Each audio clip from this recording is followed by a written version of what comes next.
I think I first knew that Dan had a gambling problem when my son was a little over a year. And so we had been together a little over 2 years at that point.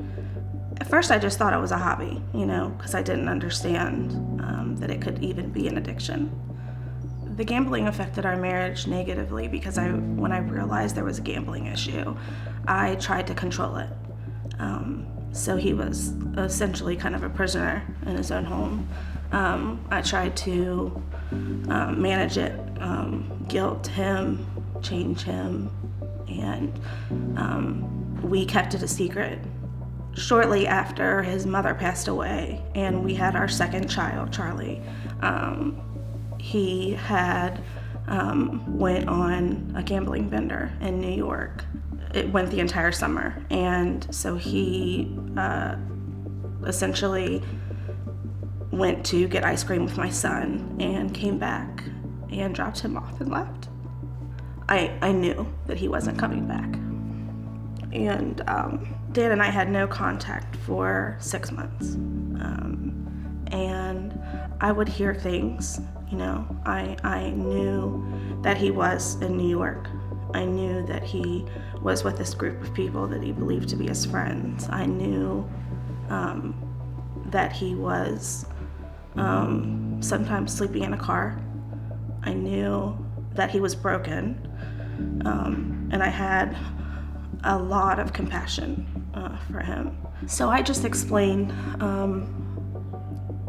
Dan's gambling problem to our son Elijah by sitting down with him, and we prayed.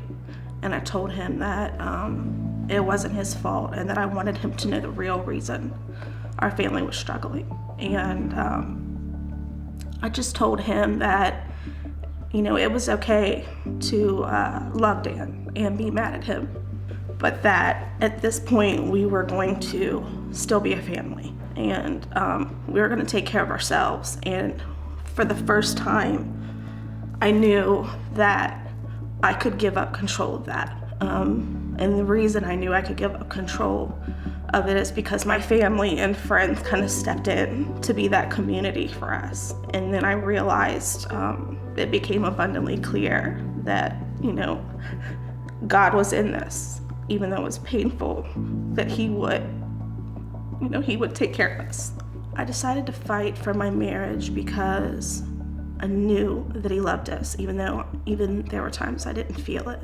I wasn't afraid of being alone or not having someone, in the future, that I just felt like I would look back with regret, that maybe we're going to miss a blessing. Maybe we're going to miss, the breakthrough. That gave me hope. So he asked if he could come home, and I could tell he was nervous to come back. I wasn't sure how he was going to get back. He was broke. And I just kind of felt like he had to figure that out, I wasn't going to send him money to get back. He took a bus back, and he began attending the small group at Crossroads. And that has transformed him. He believes that God has a plan, to use him in bigger ways, and he's open to that. I've seen healing in my husband in more ways than one.